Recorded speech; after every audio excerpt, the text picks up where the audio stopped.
Rebonjour à tous et on reprend pour ces sessions de face-face avec les deux derniers face-face de cet après-midi à Santexpo organisés par Big Media, BPI et la French Healthcare. Je vais à nouveau recevoir un médecin anesthésiste après Romain Guyot tout à l'heure. On rencontre des entrepreneurs de la santé, des innovateurs, des ambassadeurs de la French Care. Donc Charlotte Berthaud, vous êtes médecin anesthésiste réanimateur, vous êtes fondatrice et CEO de Dépistez-vous. Vous allez nous raconter tout à l'heure cette start-up que vous avez créée en 2020 qui est dédiée à la prévention et au dépistage des cancers. Vous êtes Femme Forbes 2023, personnalité de l'année de Check-up Santé. Je le sais, j'étais au jury et on a un grand plaisir qu'on vous a décerné ce prix Check-up Santé de personnalité de l'année en 2023. Vous avez fait un parcours professionnel et personnel autour du cancer. Vous en avez fait une force pour améliorer la prévention, un sujet fondamental pour cette maladie qui est la première cause de mortalité en France, qui est causée à 60% par les comportements, l'environnement, donc qui peut être évitable. Vous allez nous en parler. Et en tout cas, merci d'être là aujourd'hui avec nous. Charlotte, qu'est-ce qui vous a inspiré cette aventure entrepreneuriale, cette création de Dépistez-vous, alors que vous êtes médecin et j'imagine déjà bien occupé? Merci Lionel. Alors, en fait, moi, le postulat de départ, ça a été vraiment ce chiffre. Près d'un cancer sur deux peut être évité grâce à la prévention et au dépistage. En France, dès aujourd'hui, on a les moyens d'éviter un cancer sur deux. Donc effectivement, comme tu le disais très bien, j'étais en poste dans un centre de lutte contre le cancer, l'Institut Bergonié à Bordeaux. Et j'avais cette frustration en consultation de voir des patients me dire « Oh là là, si j'avais su, j'en serais peut-être pas là. J'ai oublié mon dépistage, je ne pensais pas être concernée, être à risque. » Et en fait, finalement, de cette frustration est née l'idée de m'intéresser davantage au sujet de la prévention, parce que je m'intéressais déjà au cancer.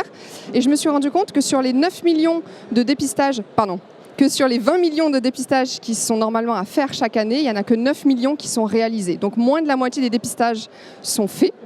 À partir de là, je me suis dit, bon, si on actionne finalement les bons leviers de prévention, de dépistage, potentiellement on peut carrément éviter un cancer sur deux. Qu'est-ce que je peux faire? Qu'est-ce que je peux amener moi de ma contribution personnelle? Donc l'idée de Dépistez-vous est née de ce constat. Au final, l'objectif premier de Dépistez-vous, c'était d'imaginer et de créer la solution en France qui démocratiserait le dépistage des cancers. Donc le petit, on va dire, le petit coup de pouce qui m'a donné envie de lâcher un petit peu mon boulot et de me consacrer à Dépistez-vous, ça a été le cancer de mon père, un mélanome, donc un cancer qui se dépiste et malheureusement qui a été dépisté tardivement, donc avec une perte de chance. Donc à partir de là, j'ai décidé finalement de transformer ma frustration, celle d'arriver trop tard dans le parcours de soins, en une force, celle d'agir en amont de la maladie. J'ai donc allié mes compétences médicales et ma détermination pour faire de la prévention ma médecine. Et j'ai créé Dépistez-vous avec la promesse de prévenir maintenant pour avoir moins à guérir demain. Et depuis donc maintenant 4 ans, comme tu le disais, c'était en 2020, de nombreux partenaires nous ont rejoints et ont choisi de se mobiliser à nos côtés pour rendre le dépistage accessible. Donc on a des mutuelles, on a des entreprises, on a des établissements de santé pour les soignants. Donc on est très contents de ce parcours. Est-ce qu'on peut juste faire une aparté pour rappeler quels sont les principaux cancers qui sont dépistés à quel moment de la vie?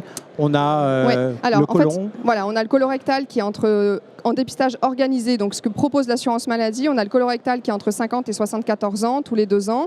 On a le cancer du sein tous les 2 ans aussi, entre 50 et 74 ans.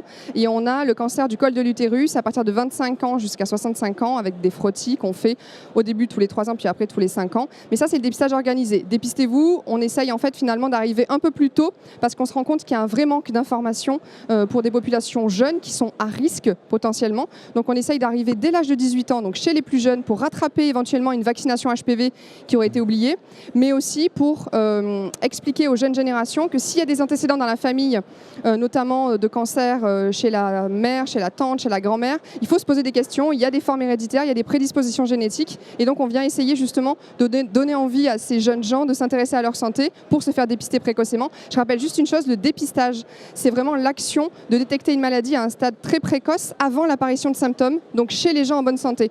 Beaucoup de gens confondent le dépistage et le diagnostic. On n'attend pas un symptôme pour se faire dépister. On le fait justement quand on est en bonne santé apparente. Et justement, la plateforme Dépistez-vous, est-ce que tu peux nous décrire un petit peu comment elle fonctionne, Ouais. comment nos auditeurs peuvent l'utiliser, doivent l'utiliser pour se dépister? Donc Dépistez-vous, en fait, c'est effectivement une solution qui est entièrement dédiée à la prévention et au dépistage des cancers. Donc on a 2 outils. Le premier, c'est une plateforme digitale qui est sécurisée, personnalisée et pédagogique et qui permet d'accompagner chaque individu vers des parcours de dépistage en fonction du profil de risque, avec donc des questionnaires médicaux, des recommandations personnalisées, des conseils de prévention, des rappels pour penser à faire ces dépistages et un calendrier des dépistages à prévoir sur les prochaines années. Dans un second temps, on a créé un nouvel outil sur la demande finalement de nos utilisateurs et de nos clients. Ce sont des ateliers de prévention. Donc c'est des ateliers pour l'instant en digital qui en fait ont été créés pour permettre une expérience éducative, ludique et interactive pour prendre soin de sa santé. Ils sont co-construits et co-animés avec des soignants et des patients experts. Vraiment, la volonté, c'est de sensibiliser les équipes et de les faire monter en compétences sur des sujets de prévention. D'accord. Ok. Combien d'utilisateurs aujourd'hui? Alors, l'accès à Dépistez-vous, c'est près de 100 000 personnes. Utilisateurs, en moyenne, c'est entre 3 et 4 000 personnes à l'heure actuelle. D'accord. Ok, donc un vrai game changer sur le dépistage pour le cancer. Tout à l'heure, je demandais à Romain Guyot, donc l'autre médecin anesthésiste réanimateur, comment il conjuguait sa vie professionnelle et d'entrepreneur et sa vie professionnelle de médecin. Toi, comment tu fais? Tu continues à avoir une pratique médicale ou...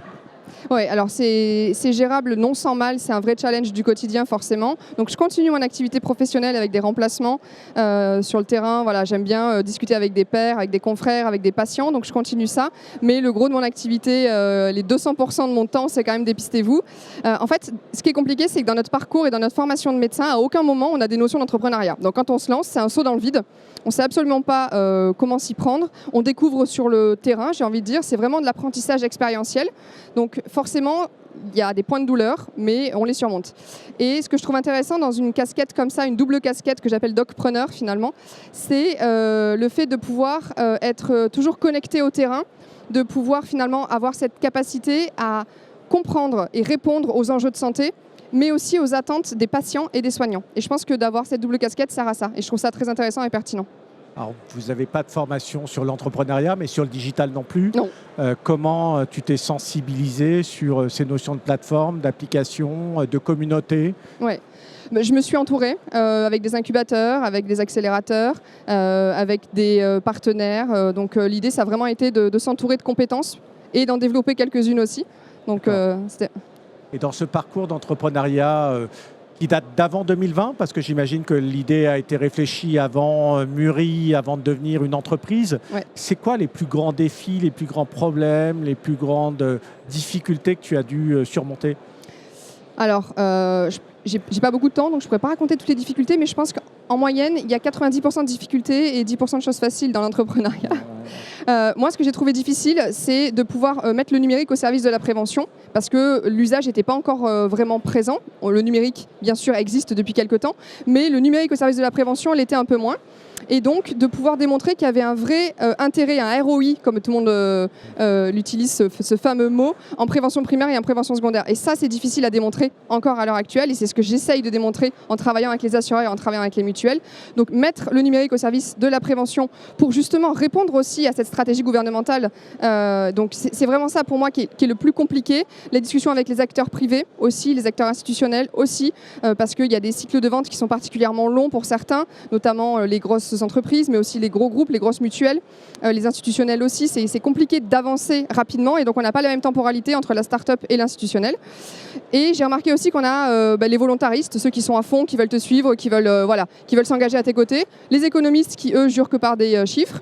Et donc moi, je pense qu'on peut essayer de convaincre et de rassembler finalement ces deux populations que je côtoie toujours, en démontrant en fait que 1 euro investi en prévention, c'est jusqu'à 5 euros d'économie sur la diminution de l'absentéisme. Ça a été démontré récemment par l'Agence européenne de santé et sécurité au travail. Et un autre exemple, c'est que par exemple pour une entreprise de 1000 salariés, on sait qu'il y a à peu près 5 diagnostics de cancer par an et ça représente un coût annuel pour l'entreprise de 40 000 euros.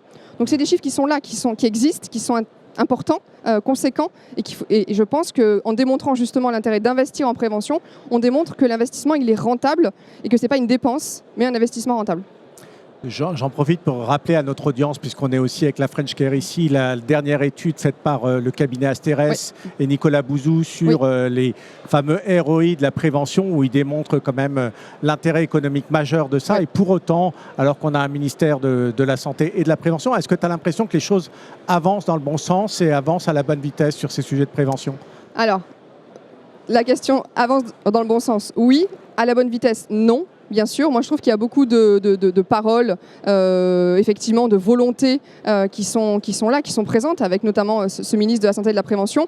Dans les faits, je trouve que c'est un peu plus poussif. On a du mal encore à investir dans la prévention, et je pense que si tous les acteurs publics, privés, même le citoyen, investissaient finalement pour la santé de tous, on serait gagnant en fait. Mais voilà, je pense que c'est vraiment l'histoire de co-créer et de co-investir finalement ensemble dans la santé de la société de demain. Pour finir, Charlotte, effectivement, on n'a plus beaucoup de temps, mais c'est quoi les prochaines grandes étapes pour Dépistez-vous? C'est d'autres pathologies, c'est d'autres pays, c'est l'internationalisation, c'est quoi? Alors nous déjà, on voudrait que Dépistez-vous soit dans la poche de 65 millions de personnes, d'où notre présence aussi dans Mon Espace Santé, pour faire du dépistage un réflexe et lever les tabous et les craintes sur ce sujet. Donc on continue d'enrichir notre produit avec des nouveaux parcours de dépistage, notamment sur les cancers cutanés, avec notamment une solution de téléexpertise pour essayer de compenser la difficulté d'accès à des dermatologues, mais aussi des parcours d'autopalpation, seins, testicules, et des parcours d'autosurveillance des grains de beauté. Donc on enrichit tout ça en fonction des retours utilisateurs, des retours clients, etc. Et demain, effectivement, ça serait élargir le spectre d'intervention de Dépistez-vous à l'international. On a déjà des demandes dans ce sens. Et donc pour tout cela, on prévoit une levée de fonds d'ici la fin de l'année 2024. On croise les doigts. Merci. Vous avez entendu Charlotte, l'application Dépistez-vous est présente dans le catalogue d'applications de Mon Espace Santé. Donc vous pouvez aussi la télécharger et faire les dépistages. On a rappelé les dépistages obligatoires, mais aussi tous ceux qui ne le sont pas. Et c'est important. Donc merci beaucoup Charlotte. Merci à toi. Et à très bientôt. À très bientôt.